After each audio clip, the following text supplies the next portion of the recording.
ते साहेब आहे ना, ते पॉलिकॅपच्या कंपनीचं काय नाही जास्त आहे ना, हे डेअरी खतरखाना आहे ना. आता जर तुम्ही कामेश्वरच्या बाजार पाहिजे ना तर पाणी अजिबात खराब नाही. आणि त्या पोस्टनं खाली पाहिजे ना, ज्यावेळेस शहरी डेअरीचा ती वडा आणि आपलं खतरखान्याचं पाणी येतं ना, तिथून पाणी खराब होतं. त्याच्या आधी कारखान्याचं पाणी दिलेच होतं ना. ज्यावेळेस त्या दोन ह्याचं पाणी यायला लागलं ना, त्यामुळेच पाणी खराब होतं. ह्याच्यापेक्षा सांगवीच्या पुढं पाणी खराब जास्त होतं आणि तिथून पुढचं पाणी चांगलं आहे एकदम. त्या एकच असं माझं मत की काय जे वेस्टेज पाणी त्यांचं येतं हे जे जे आपण नाव त्याचं जे वेस्टेज मटेरियल आहे किंवा हे आता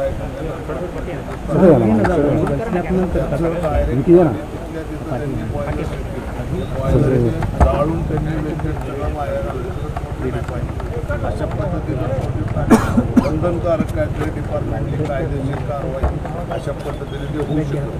अन्यथा त्याला काही कारण नाही ना. हे बरेच वर्ष अशाच पद्धतीने चाललेलं आहे. ज्याचं साहेब तुम्ही आता लक्ष देता दादांनी बी फार मोठ्या प्रमाणात इकडे केलं होतं, लक्ष घातलं होतं, परंतु उद्या बघू करू याच्यातच राहिलेलं. त्यांनी आता माळेगावरून सोमेश्वरला कंपल्सरी दादांनी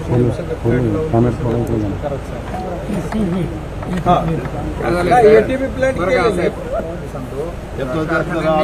कारखान्यांनी सगळ्या एटीपी लावलेले. एसटीपी बी आता आपण माळेगावने गेल्या वर्षी लावलाय. परत आता माळेगाव नगरपंचायतच्या माध्यमातून या वर्षी आपण परत 2 एसटीपीचं नियोजन आहे. आणि होतंय काय, कारखान्याचा सीझन ज्यावेळी चालू असतोय त्यावेळी काही सडन केसमध्ये एंटरमेंट होती साखरेची. कुठं वॉशिंगमध्ये असेल, कुठं पंपातून असेल, कुठं बारीक सारीक येते.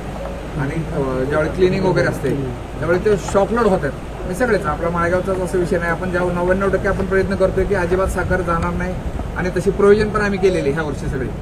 पण तरी काही सडन केसमध्ये आपल्या ह्याच्याबरोबर डेअरीचं देखील डेअरीचं इफ्लुएंट पण येते. आणि आपण आता ह्या वर्षी ZLD करण्याच्या दृष्टीने ह्याचा प्लॅन्टचं आपलं कामाचं नियोजन आहे. CBGचं 15 TPD हां CBGचं नियोजन आहे या वर्षी ठेवलेलंच आहे. आणि काय होतं डेअरीचं इफ्लुएंट आहे त्याच्यामध्ये लोड जो आहे ना प्रचंड मोठा लोड असतो. प्लस आपला इकडं कारखान्याचा विषय आहे. कृषी टेंडर वगैरे सगळं हो चाललंय.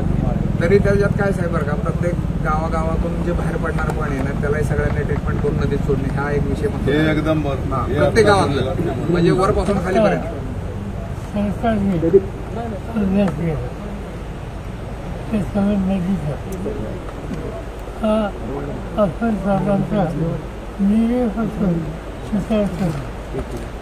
सरकारी तसं नाही. पुणे शहराचा 200 गावं त्याचं प्रत्येक गाव नदीत लहान सगळे सगळं महिला खालीपर्यंत येते, वरपासून खालीपर्यंत सगळे विमानात येईल तेच येते वरून.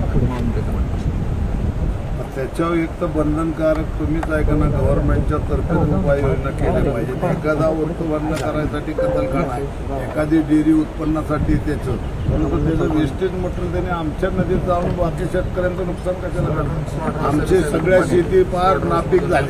पाण्याचे पाणी अत्यंत प्रदूषित आहे. सगळं लोड जो आहे ना त्याच्यामध्ये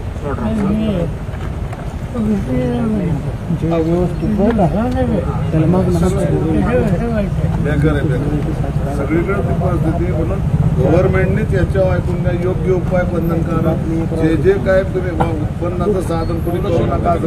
पोल्युशन कसं सेक्रेटरी ऑफिसर आणि मेंबर सेक्रेटरी त्यांची कंबाईन मिटिंग लावा.